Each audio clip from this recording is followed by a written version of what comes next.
Dneska si spolu urobíme kuracie kung pao.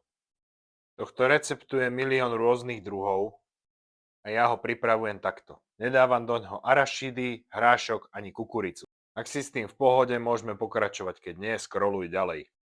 Mám tu jedno očistené kuracie prso, ktoré si prekrojím takto na 3 časti. Nakrájam na menšie kúsky. Na kocky, prípadne na rezančeky. Prehodíme si ho takto do misky. Pridáme žltok a 1,5 lyžičky škrobu. Mäso obalené v tom škrobe môžeme ťahať na vyššiu teplotu. Ostane chrumkavé a pritom znútra šťavnaté. Tu máme vyzobrazené množstvo zeleniny cca na 2 porcie. Kapustu na jemné pásiky a ešte takto prekrojiť na polovičku. Červenú a zelenú papriku na väčšie kocky a cibulu takisto na väčšie kocky.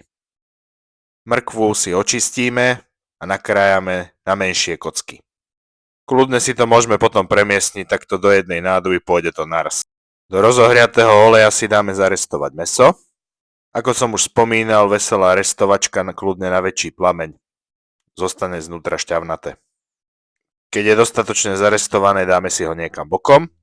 Znova si rozpálime panvicu a dáme orestovať cesnak. Ten keď začne chytať farbu, tak pridáme zeleninu. A takisto zarestujeme, pokiaľ začne púšťať šťavu. Keď trocha splasne, pridáme k nej mäso. Cca 2 minúty zarestujeme, osolíme a začneme tvoriť omáčku. 3 lyžice z čiernej sojovej omáčky, 1,5 lyžice ryžového octu, kopcovaná lyžica ústricovej omáčky, kopcovaná lyžica hojsin omáčky a cca 2 deci vody zarobenej so škrobom. Tu prilievame postupne podľa hustoty. Niekto má tú omáčku radšej redšiu, niekto hustejšiu, ja som ten druhý prípad.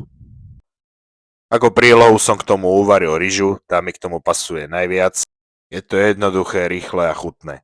A ideálne je to zjesť hneď po uvarení, prihrievané je to hnusné jak cesta do roboty. Dobrú chuť a vidíme sa na budúce.